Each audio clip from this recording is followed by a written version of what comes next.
بسم الله الرحمن الرحيم. السلام عليكم ورحمة الله وبركاته.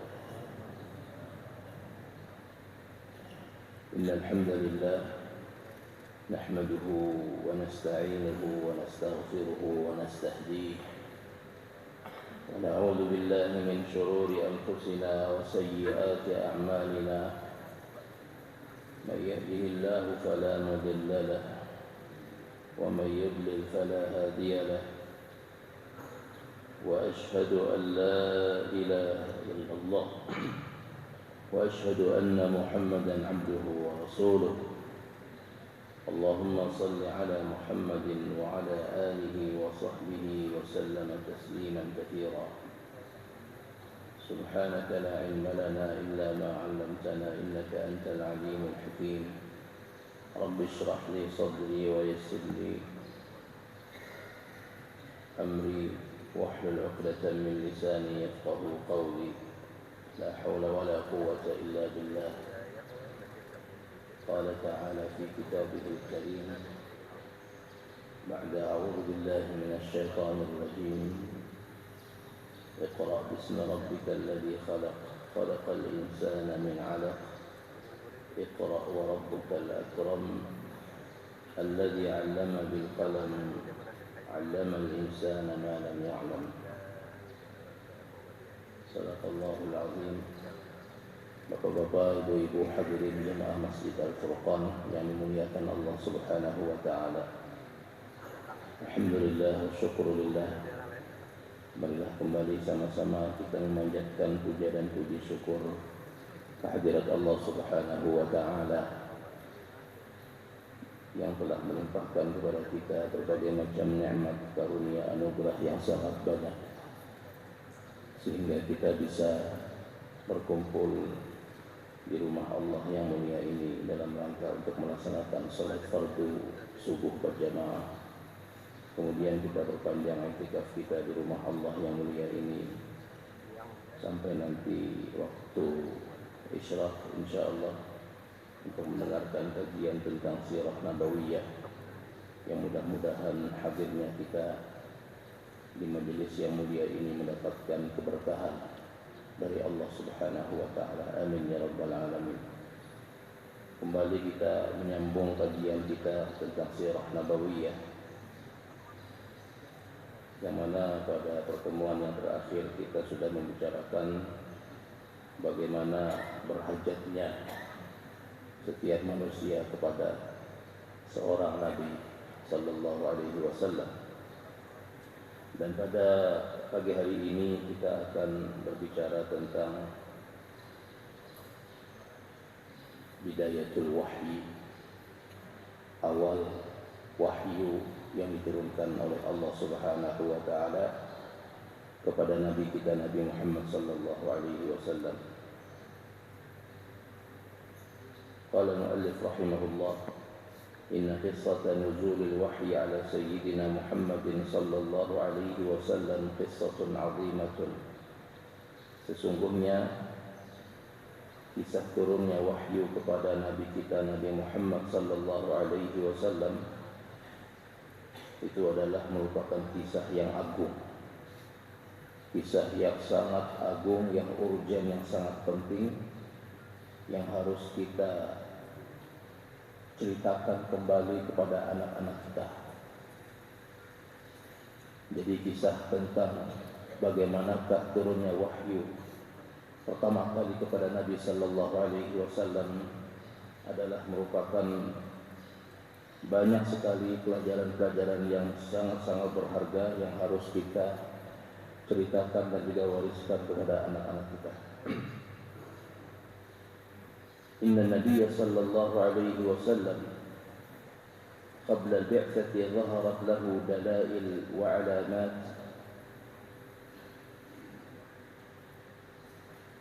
tuhayyi'uhu li amri nubuwwatil 'azim.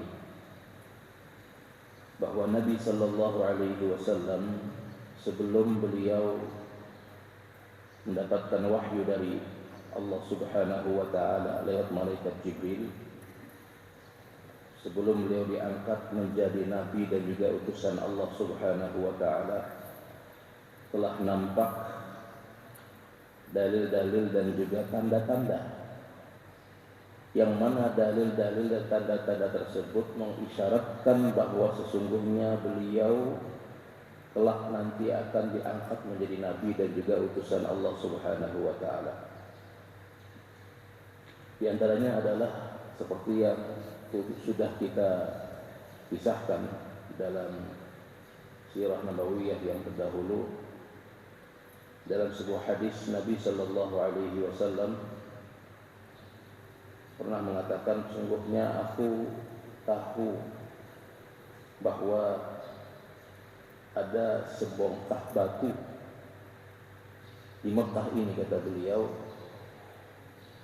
yang ketika aku lewat, batu tersebut mengucapkan salam, mengucapkan salam, assalamu alayka ya Nabi Allah. Ketika ditoleh ke kiri ke kanan, tidak terlihat siapa yang mengucapkan salam, tidak ada orang. Yang dilihat hanyalah bebatuan. Assalamu alayka ya Nabi Allah. Salam sejahtera untuk engkau wahai Nabi Allah. Padahal Nabi belum diutus sebagai Nabi, belum diwahyukan oleh Allah Subhanahu wa taala di Ghar Hira, di Gua Hira. Kemudian jemaah yang dimuliakan Allah Subhanahu wa taala, seperti yang telah diriwayatkan oleh Aisyah radhiyallahu taala anha, istri Nabi sallallahu alaihi wasallam, yang ditulis oleh Imam Al-Bukhari dalam kitab beliau Sahih Al-Bukhari. Kana sallallahu alaihi wasallam yuhibbu an yakhtaliya bi nafsihi wa ya'tazil an-nas. Adalah Nabi sallallahu alaihi wasallam, beliau senang berikhtilah atau berkhalwat, menyendiri. Ya'tazilan nas, menjauh dari manusia, menjauh dari manusia. Liyabta'ida 'anil batil wa ahlil batil, agar beliau jauh dari kebatilan dan juga ahli batil, orang-orang yang melakukan kebatilan. Karena kita tahu bagaimanakah kondisi daripada masyarakat jahiliyah ketika itu. Dan ini adalah merupakan hati nurani yang tidak bisa didustakan. Kalau sesungguhnya perbuatan-perbuatan yang ada, yang dilakukan oleh masyarakat jahiliyah ketika itu adalah merupakan perbuatan yang bertolak belakang dengan akal sehat. Bagaimana mungkin anak perempuan yang baru saja dilahirkan atau sudah menginjak remaja itu dibunuh, dikubur hidup-hidup? Bagaimana mungkin ada seorang wanita yang menjajakan dirinya, yang rela untuk digauli oleh beberapa orang laki-laki? Bagaimana mungkin ada orang yang mengundi nasib hanya karena pergerakan burung dan lain sebagainya? Nah, ini adalah merupakan bentuk kebodohan dan juga kejahiliahan yang ada pada masa itu. Liyabta'ida 'anil batil wa ahlil batil. Tentu tujuan Nabi sallallahu alaihi wasallam agar menjauh dari kebatilan dan juga ahli batil ini, agar beliau tidak ikut serta dalam kebatilan itu sendiri. Dan ini sangat penting bagi kita. Kalau kita tidak mampu untuk mengubah keadaan atau mengubah kondisi daripada masyarakat, tempat tinggal kita misalnya, atau lingkungan kita, maka hendaknya kita menjauh dari tempat tersebut. Kalau kita tidak mampu, tapi kalau kita mampu, itu lebih utama. Liyabta'ida 'anil batil wa ahlil batil. Wa kana yas'adu ila ghari Hira liyata'abbada fihi wa yalbath hunaka 'iddata ayyam. Rasulullah sallallahu alaihi wasallam, beliau menaiki Gua Hira yang letaknya di atas puncak Jabal Nur, ya. Tingginya kurang lebih 300 meter, ya. Namun pian umrah ataupun haji, kalau ada kesempatan hendak naik ke atas, itu bisa naik ke atas. Ini lebih ringan kalau kita mendaki Jabal Nur itu lebih ringan daripada mendaki Jabal Sur. Kalau Jabal Nur itu didaki kurang lebih 1 jam, tapi kalau Jabal Sur itu 2 jam. Ya. Jamaah yang dimuliakan Allah Subhanahu wa taala. Wa kana yas'adu ila ghari Hira liyata'abbada fihi wa yalbath hunaka. Untuk beribadah di sana. Di gua Hira tersebut. Wa yalbath hunaka iddata ayyam. Dan beliau tinggal di sana beberapa hari. Yatafakkaru fiha fi khalqil kauni wa yata'ammaluhu. Beliau memikirkan, bertafakkur tentang penciptaan alam semesta dan memperhatikannya. Wa yanzur ila al-baitil haram min hunaka. Dan beliau memperhatikan Baitul Haram. Jadi dari gua Hira tersebut, ya, dari gua Hira tersebut terlihat Baitul Haram ataupun Baitullah. Jadi kalau kita naik ke puncak Jabal Nur, maka akan terlihat nyaris seluruh kota Mekah, ya. Wa indama yaqau fi nafsihi asy-syauq wa yarji'u ila ahli baitihi. Ketika beliau rindu dengan keluarga, maka beliau pulang. Ya. Rindu dengan keluarga, maka beliau pun pulang. Wa hadhihi min dalail nubuwwatihi kama annahu. Jadi ini adalah merupakan bagian dari bukti-bukti kenabian Nabi sallallahu alaihi wasallam. Apa tadi buktinya? Beliau tidak menyukai kebatilan. Dan beliau menjauhi ahlul batil, orang-orang yang melakukan kebatilan. Jadi kalau ada misalnya anak-anak kita yang memiliki sifat seperti ini, maka ini adalah sifat yang luar biasa, sifat yang baik. Dia tidak suka misalnya keburukan, dia tidak suka misalnya menipu, dia tidak suka berdusta misalnya. Abah berdusta misalnya. Nah ini berarti anak ini memiliki ciri-ciri kebaikan, dan ini harus dipupuk, harus dijaga dan juga dipupuk, jangan sampai dikotori. Misalnya ada anak kita, pian berdusta, atau dia menegur bapaknya, kenapa pian berdusta bah? Kenapa pian melakukan ini? Ini jangan kita bah kami anak tahu aja dia sudah. Nah ini salah seperti ini. Seharusnya kalau anak kita seperti itu, maka kita harus senang dan juga mendukung anak tersebut, mendukung sifat dan juga karakter yang baik tersebut, jangan sampai hilang, ya. Jamaah yang dimuliakan Allah Subhanahu wa taala. Jadi ini kata muallif rahimahullahu taala adalah merupakan salah satu ciri bahwa beliau diangkat menjadi nabi dan juga utusan Allah Subhanahu wa taala di kemudian hari. Kama annahu kana la yara manaman illa wa yatahaqqaqu kama ra'ahu. Sebagaimana halnya beliau tidaklah melihat satu mimpi sebelum beliau diturunkan wahyu oleh Allah Subhanahu wa taala kepada beliau. Beliau seringkali melihat ru'ya, ya, ru'ya, mimpi-mimpi, yang mana mimpi-mimpi tersebut adalah mimpi yang benar. Bahkan mimpi itu adalah merupakan salah satu wahyu atau di antara wahyu yang diturunkan oleh Allah Subhanahu wa taala kepada Nabi sallallahu alaihi wasallam sebelum beliau mendapatkan wahyu ketika beliau terjaga. Jadi wahyu-wahyu yang Allah Subhanahu wa taala turunkan lewat mimpi itu terlebih dahulu beliau terima. Setelah itu baru beliau mendapatkan wahyu di Gua Hira dalam kondisi terjaga. Maka ahli ilmu mengatakan, kenapa jadi Nabi sallallahu alaihi wasallam seperti yang dikatakan oleh Aisyah radhiyallahu taala anhu bahwa wahyu yang pertama yang diterima oleh Nabi sallallahu alaihi wasallam itu adalah berupa ru'ya shadiqah, berupa mimpi yang benar, mimpi yang baik.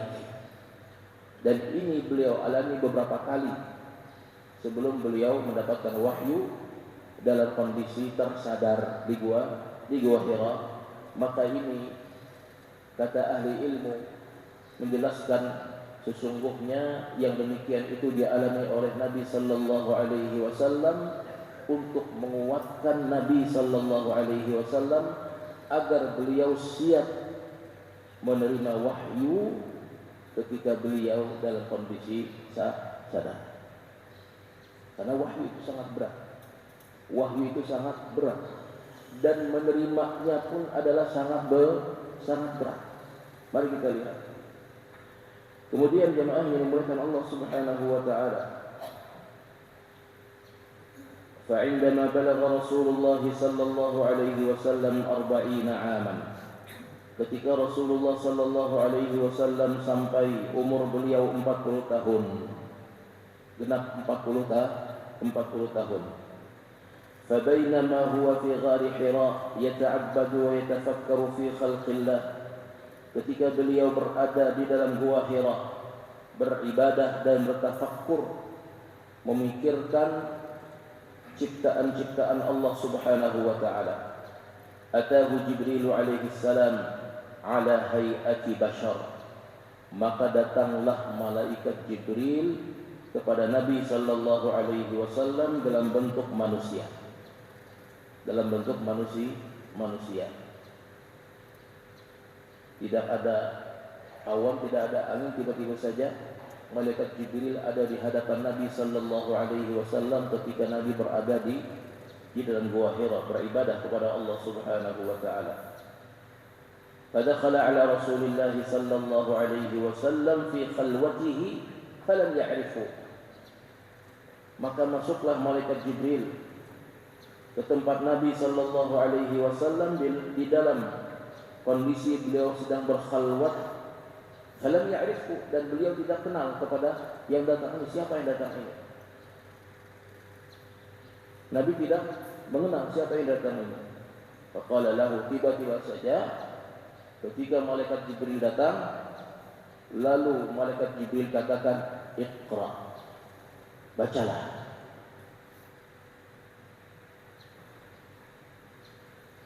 Takjub tidak kira. Tiba-tiba saja datang, lalu menyuruh membaca, Iqra, bacalah. Apa yang terjadi? Fa'ajaba Nabi sallallahu alaihi wasallam, ma ana biqari'in. Aku tidak bisa membaca, kata Rasulullah. Aku tidak bisa membaca. Faqama bidhammihi ilayhi dhammatan qawiyatan fa'atba'athu. Lalu seketika malaikat Jibril pun memeluk beliau.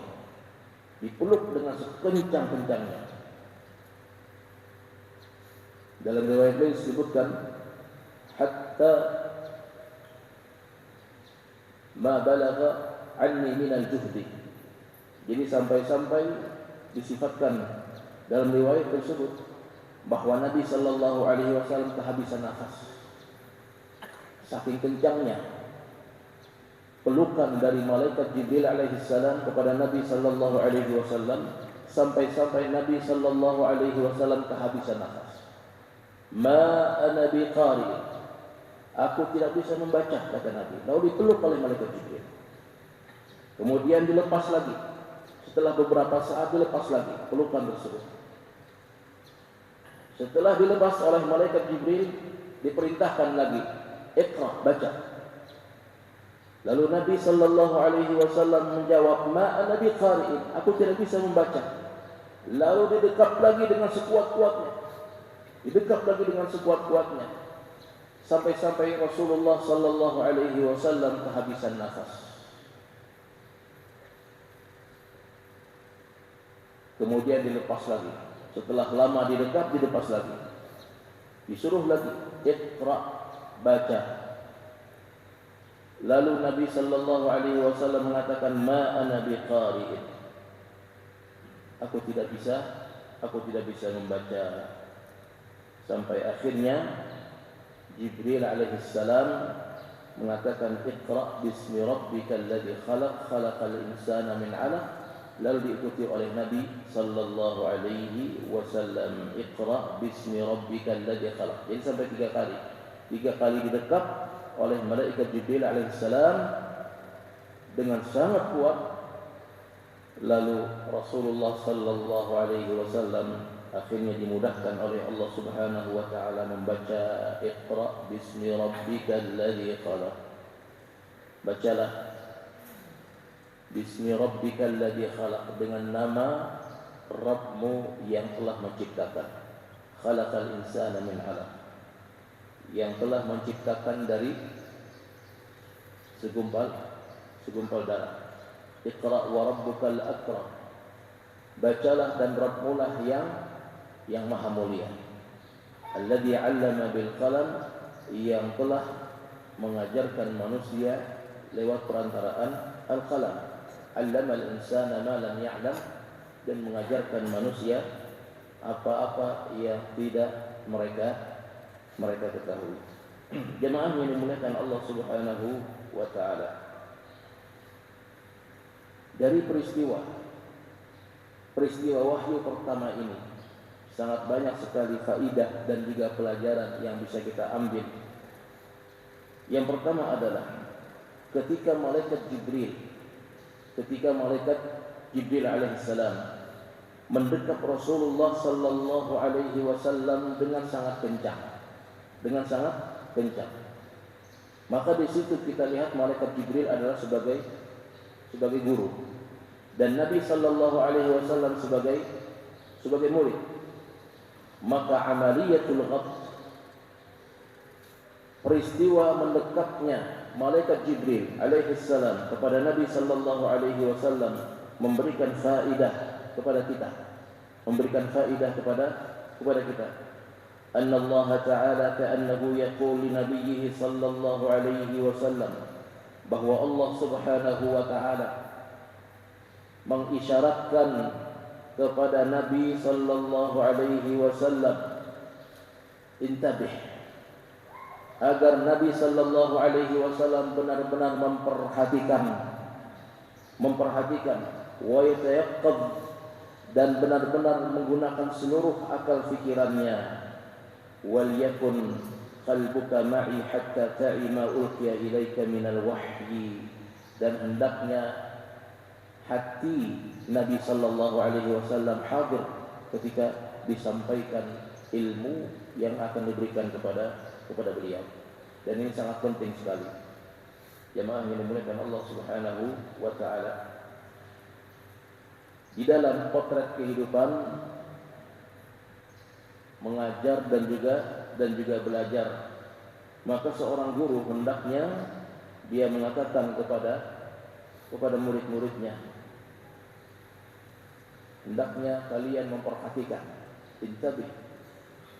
Dan hendaknya seorang guru serta seorang ustaz atau pengajar ketika dia sudah mengajar di dalam kelas, jangan sekali-kali hanya sekedar duduk saja di belakang meja, tapi dia harus perhatikan murid-muridnya. Bahkan dia harus menggunakan segala anggota tubuhnya. Untuk apa? Untuk memberikan kepada sang murid, agar sang murid tersebut memperhatikan apa yang telah disampaikan oleh sang guru tersebut. Bahkan dalam hal ini, jemaah yang dimuliakan Allah Subhanahu wa taala, beberapa ahli ilmu mengatakan bahwa setiap pengajar Al-Quran,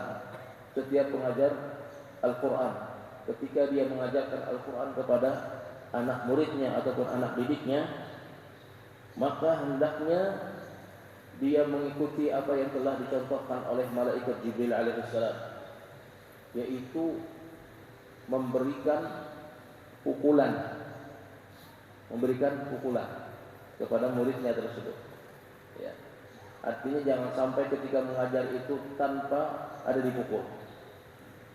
Karena Nabi Shallallahu Alaihi Wasallam ketika beliau menerima pertama kali wahyu dari Allah Subhanahu Wa Taala, ketika Nabi mengatakan ma ana biqari, aku kada bisa membaca, maka malaikat Jibril mendekat dengan sangat kuat sampai beliau terengah-engah. Nah, ini sangat penting sekali. Tentu saja pukulan di sini pukulan yang mendidik, bukan pukulan yang membinasakan, ya. Pukulan yang mendidik. Jemaah yang dimuliakan Allah Subhanahu wa taala. Maka pian melihat itu di Masjid Nabawi atau Masjidil Haram, halaqah tahfidzul Quran, itu biasanya gurunya itu memakai apa itu semacam bilah gitu. Jadi yang punya santri ataupun murid nih kalau bisa apa namanya hafalannya kurang bagus misalnya, maka dipukul, ya, dipukul. Ya, ini sangat penting. Tapi tentu saja pukulannya pukulan yang mendidik, bukan pukulan yang membinasakan. Ya. Jadi ada beda antara pukulan yang mendidik dengan pukulan yang membinasakan. فليكن الأستاذ الذي يدرس أن يقول لتلميذه انتبه أو يمس طالبه, bahwa sesungguhnya seorang guru yang sedang mengajar muridnya jangan sampai dia sekedar menyampaikan ilmu saja tanpa mengatakan kepada sang murid perhatikan, tolong perhatikan dan lain sebagainya, atau dia menyentuh muridnya tersebut dengan tangannya, ya, menyentuh muridnya tersebut dengan tangannya, liyakuna muhtamman bid-darsi, agar sang murid tersebut dia benar-benar memperhatikan dengan pelajaran yang disampaikan oleh sang guru. Dan perbuatan ini diambil dari bagaimanakah malaikat Jibril alaihissalam bersama Nabi sallallahu alaihi wasallam ketika pertama kali Rasulullah sallallahu alaihi wasallam menerima wahyu dari Allah Subhanahu wa taala. Kemudian jemaah yang dimuliakan Allah Subhanahu wa taala, masyarakat Mekah, ya, masyarakat yang dimana Nabi sallallahu alaihi wasallam hidup ketika itu, ini adalah masyarakat yang terkebelakang, seperti yang kita sebutkan, disifatkan oleh para ahli ilmu sebagai masyarakat jahiliyah. Maka perintah wahyu pertama tadi, Iqra, bacalah, Iqra 3 kali tadi, perintah dari malaikat Jibril alaihissalam, yang mana itu juga tidak lain adalah perintah dari Allah Subhanahu wa taala. Iqra, bacalah dan juga bacalah. Maka sesungguhnya ini adalah merupakan sebuah isyarat dari Allah Subhanahu wa taala kepada Nabi sallallahu alaihi wasallam. Ya Muhammad, seolah-olah Allah Subhanahu wa taala mengatakan, wahai Muhammad, sesungguhnya kebangkitan engkau dan kebangkitan umatmu itu diawali dengan membaca. Nah ini diawali dengan membaca. Jadi artinya membaca ini hukumnya apa kira-kira? Bagi kaum muslimin hukumnya apa? Hukumnya apa? Wajib. Membaca itu hukumnya wajib. Kalau kita hari ini membaca apa? Apa hobimu? Membaca. Membaca hobi. Membaca itu bukan hobi, Pak. Membaca itu hukumnya wajib. Sama hanya dengan sholat, sama hanya dengan puasa. Iqra bismi rabbikal ladzi, ini wahyu pertama. Wahyu pertama dari Allah Subhanahu wa taala, Iqra. Seolah-olah Allah Subhanahu wa taala katakan kepada Nabi sallallahu alaihi wasallam, ya Muhammad, sesungguhnya kemajuan, kebangkitan engkau dan juga kebangkitan umatmu itu diawali dengan membaca. Maka ahli ilmu menyimpulkan bahwa sesungguhnya sebuah peradaban itu akan muncul ketika orang-orangnya melakukan amaliyah membaca. Jadi membaca menjadi amaliyah. Ada satu kajian dari sebuah lembaga statistik, ya, di Timur Tengah. Jadi mereka meneliti tentang kemampuan membaca orang-orang dari negeri barat dengan orang-orang dari negeri Islam. Jadi ada perbandingan. Jadi setelah diteliti, ternyata orang-orang barat atau orang-orang Eropa itu kemampuan membacanya adalah dalam 1 tahun itu selama 200 jam. Setahun 200 jam. Rata-rata orang Eropa itu membaca 200 jam dalam setahun. Tapi masyarakat di negeri Islam, ketika diteliti kemampuan membaca mereka berapa kira-kira? Berapa jam kira-kira? Cuma beberapa menit. Enggak sampai 1 jam, beberapa menit saja. Subhanallah. Orang Amerika itu dia rata-rata menghabiskan 10 sampai 11 buku dalam setahun kemampuan membacanya. Orang-orang Eropa, Inggris, Prancis dan lain sebagainya, ini untuk di zaman sekarang. Ya, kita tidak berbicara tentang zaman keemasan Islam. Di zaman sekarang, zaman di mana Islam terkebelakang dan orang-orang kafir berada di depan. Negara barat seperti Inggris, Prancis, Jerman dan lain sebagainya, itu kemampuan membaca mereka dalam setahun menghasilkan 7 sampai 9 buku. Menghabiskan 7 sampai 9 buku. Tapi di negeri-negeri Islam ini rata-rata ya. Kemampuan membacanya itu setengah halaman dalam setahun. Setengah halaman, Pak. Jadi apa artinya ini? Bahwa sesungguhnya membaca adalah merupakan sesuatu yang fardu, yang wajib kita lakukan. Ya. Tentu saja yang dimaksud dengan membaca di sini adalah membaca hal-hal yang bermanfaat, hal-hal yang sifatnya ilmu, hal-hal yang sifatnya yang baru, yang bermanfaat bagi kehidupan manusia di dunia ataupun di akhirat.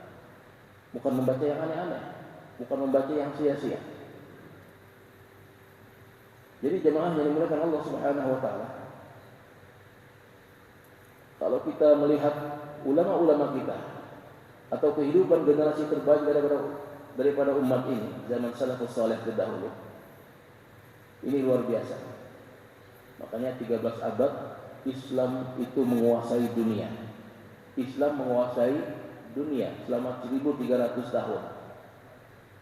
Itu diawali dari apa? Diawali dari membaca.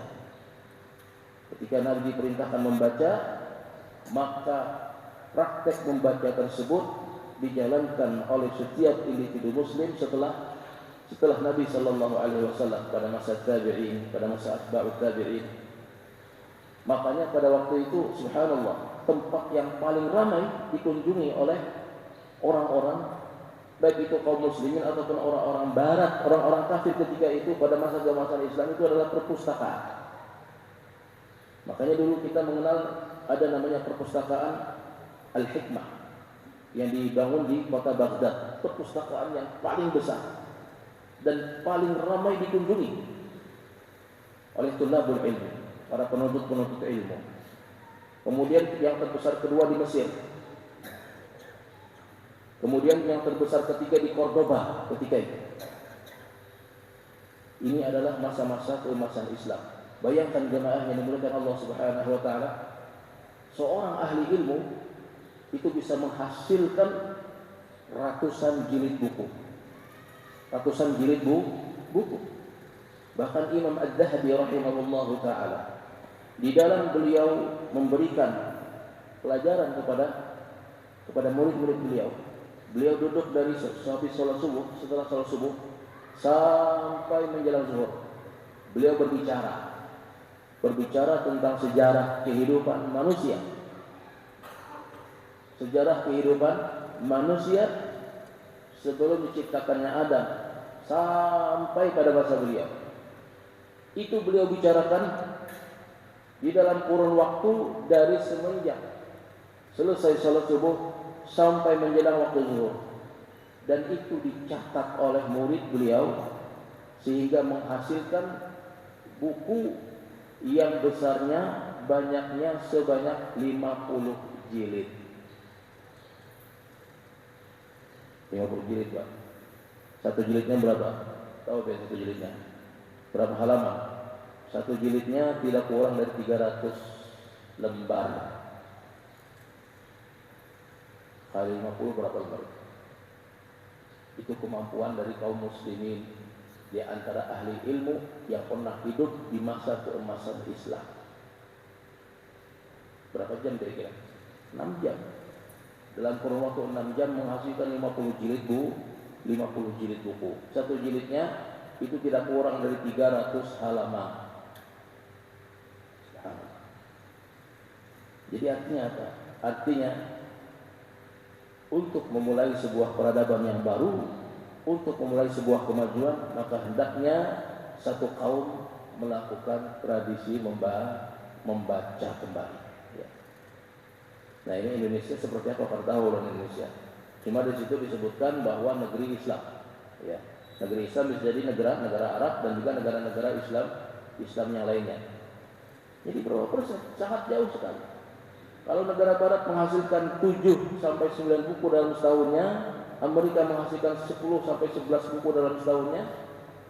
Tapi negara-negara Islam, masyarakatnya, individunya rata-rata membaca cuma setengah halaman dalam setahun. Nah, ini yang sangat-sangat perhatikan bagi kita. Mudah-mudahan Allah Subhanahu wa taala memberikan hidayah dan juga petunjuknya kepada kita semua. Amin amin ya rabbal alamin.